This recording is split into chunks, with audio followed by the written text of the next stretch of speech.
Welcome to Ignite Your Confidence for women in leadership who want to speak up and stand out. I'm your host, Karen Laos.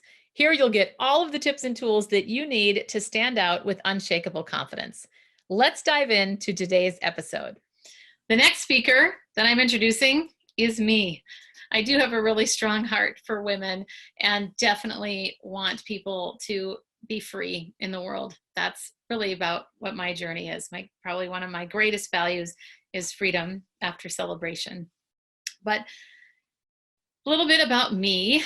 I am originally from Minneapolis, but lived in San Francisco now for many years. And probably one of the things that I will highlight about myself is that I've always been a follower of dreams and following my gut and following my heart. So after college on the East Coast, I traveled in a performing group for 4 years called Up With People. And my dream, though, was always to live in San Francisco. Ever since I was a little kid, I can still remember writing in my diary at the time as a teenager, I can't wait to move to California. And then I finally did, and I never left, specifically San Francisco. My corporate background is really where I started. I started as a number of things like temp jobs and all of that, but I landed in HR, and that's what I found that I really, really loved. I worked for the Gap for quite a long time. I also worked for Gensler Architecture and Design and was their HR manager in the San Francisco office.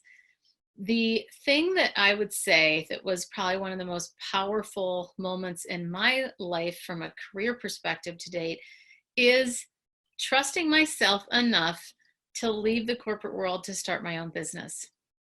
So I want to encourage you, if you have a gut thought about something or there's something that you've always wanted to do and you've held back for whatever reason, boy, I just cannot tell you enough to go for it.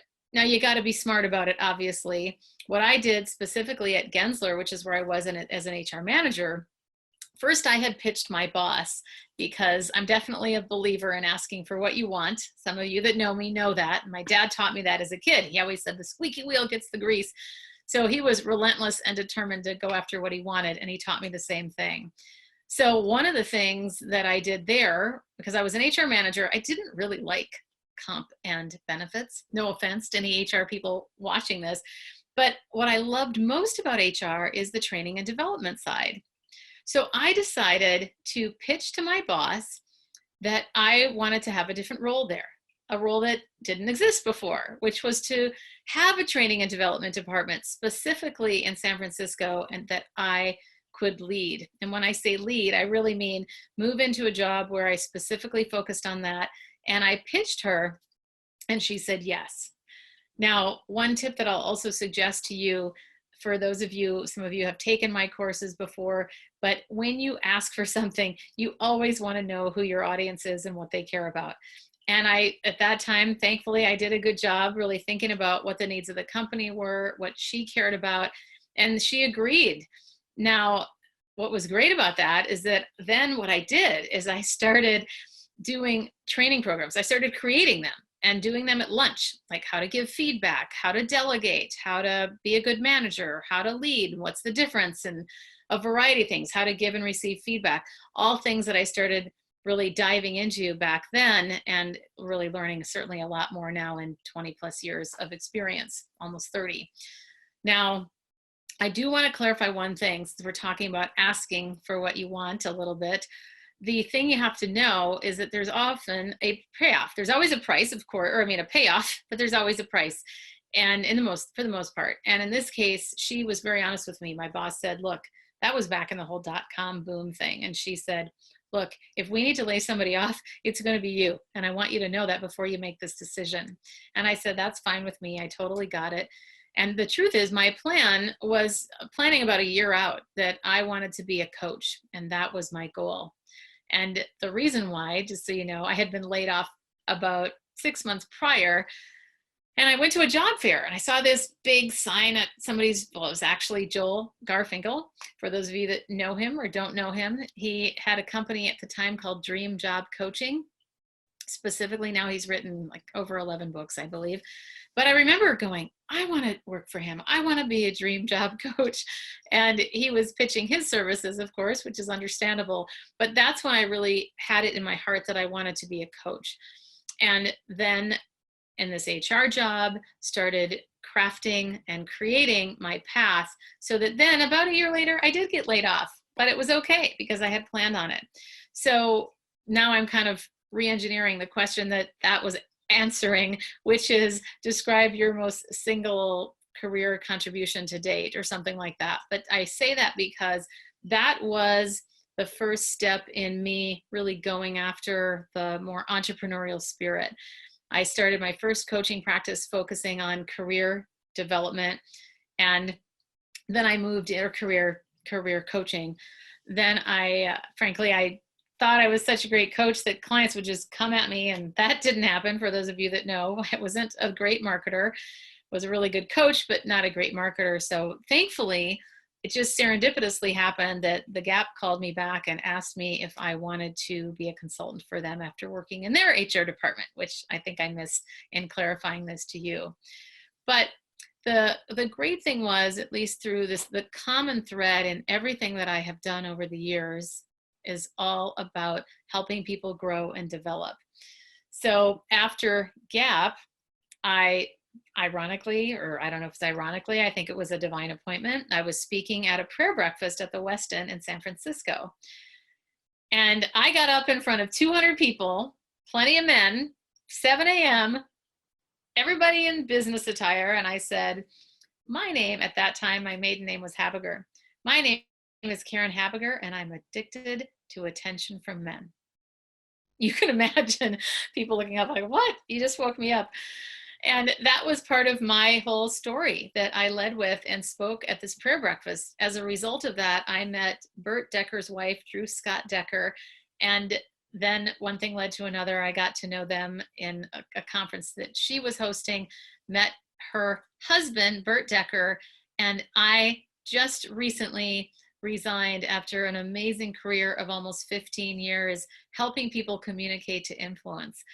And the best part was, when I think about some of the highlights of my career, were these opportunities not only that presented themselves, but this is where I want to encourage you to seize those opportunities. This is another thing I learned from my dad. While he wasn't the most emotionally available man, he was very good at strategy and business. So very important to think about, what is it that you want to go for? How can you ask for what you need as well? And that was a huge thing with seizing opportunities for me, because when something came up, I would go, ooh, maybe I can ask if I can do that. Now, interestingly enough, at the same time, when I think about some of these questions that I've been asking the women, is to tell me about a time when you didn't speak up but wish that you had. So for most people that know me in business, they'll know that I am a strong leader, that I do speak up. So many people might be surprised to know that in some leadership situations, I do hold back. I did hold back. Let's go back. I did hold back. And the thing that I think about as far as when I wish I had spoken up, I can remember being at a specific leadership meeting, and my boss had mentioned she was suggesting to do a project or something, and I won't get into all the details, but the point is, I remember thinking, oh, I wasn't really sure if I was on board with that, but I thought, oh, okay. A couple months went by, and then all of a sudden people were saying, well, what about that project? I showed up at the meeting with everything ready that we were going to talk about, but as I started talking about it, I just didn't feel aligned with it at all. So I came across really basically not a leader. I came across as just tentative and hesitant, and I was not clear on what I was actually asking because I was so focused on, oh, this is what my boss wanted to do. So I was totally people pleasing, or trying to people please.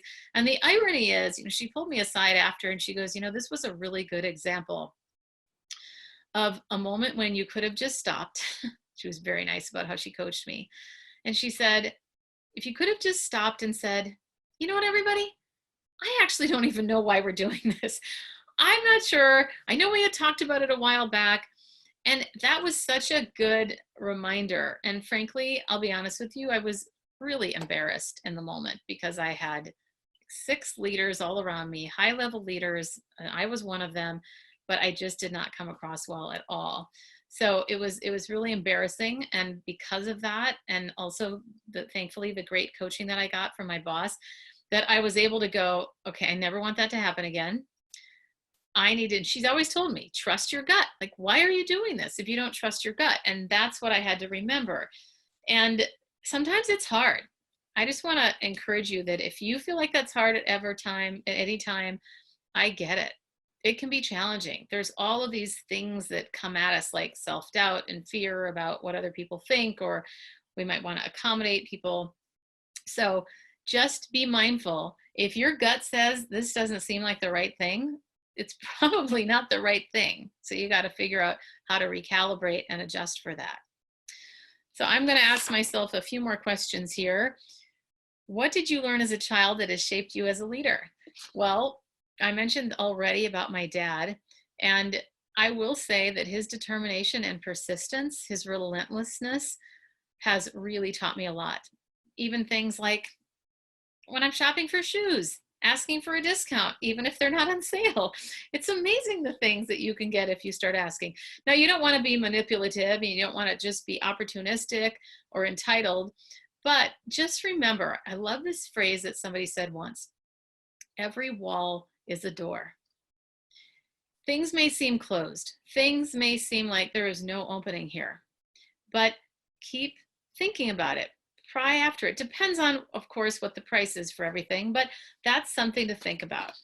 And another thing that I talk about too, that I want to share related to my career journey, specifically after being with Decker for 15 years, really putting that stake in the ground for myself not that long ago, where I decided, you know what, I've been doing speaking and training for all these years, but I want to put the stake in the ground and do that for me, for my business, specifically helping women just like you find their voice, lead with confidence, and stand out. So I have something called the 3Ds. That's my formula that I love, and I found a lot of people really like it as well. Think about these 3Ds. Decide you're going to do something, declare it, and then go out and do it. So let me clarify. What I realized about a year or so ago, that I really wanted to be a keynote speaker specifically for women and for my own business, not for another company. I decided, and it felt so good to be clear and go, yes, this is what I want, after a couple of years of not really being clear or sure of what I wanted, but things not really feeling quite right. Put that stake in the ground after deciding, and then I declared it to everybody. I said, this is what I'm doing now. And it's amazing when you start telling people, you probably experienced this, what you're going to do when you're declaring it. It's amazing how many people go, oh yeah, and then they start knowing people and you start getting connected. And along with that, you have to do something. You can't just sit back and say, oh, I've decided this. You have to take action, take massive action, and try not to be worried about being perfect about it. So 3Ds: decide, declare, and do. Now, one that I didn't mention, because it's still a D, even though those are my 3Ds. One of the things we don't do very often is take time to dream. I would suggest you spend a few minutes, or maybe even up to an hour in the next week, and start just imagining, dreaming. What do you want your life to look like in a year, 3 months, 5 years? Think about some of these time frames. I'm really big on thinking about possibility. We've got to think about, well, what could be possible? How might you look at something differently, even in the perspective? How could that help you to get to where you want to go? So with these 3Ds, there's a precursor, and that is the dream phase. Now, you don't want to spend too long there, but a lot of times we just get in that hamster wheel where we're just constantly going, task, task, task, task. Remember to slow down. It's a beautiful thing. And you've probably noticed when you do slow down, it's very healing. It just feels really nurturing and very grounding. So I would suggest you use those 3Ds. And I'm going to end with a lightning round, since I end with that with everybody, and ask myself these questions. Where was your first kiss? In the playground at St. Peter's School, where I went. I think I was in 6th grade, and I believe it was Brian Carey. It was really weird, but exciting. My guilty pleasure on Netflix is not guilty at all, and that's Schitt's Creek. I love that show, and I'm so sorry it's ending. My first concert was Whitney Houston. Woo! I want to dance with somebody. What's on my nightstand right now? Let's look. Probably a couple of earplugs.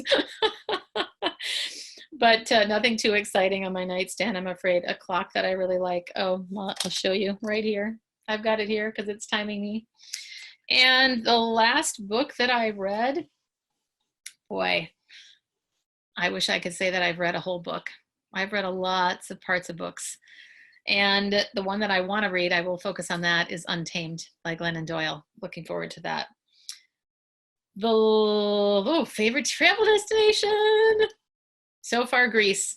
I had that on my list for years, and I finally went a couple years ago, and Santorini is everything that you could imagine it to be.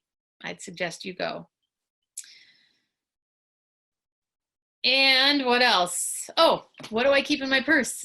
Lipstick, always lipstick. So that's a little bit about me, folks. I am looking forward to having you for the rest of the summit. Thank you so much for being here.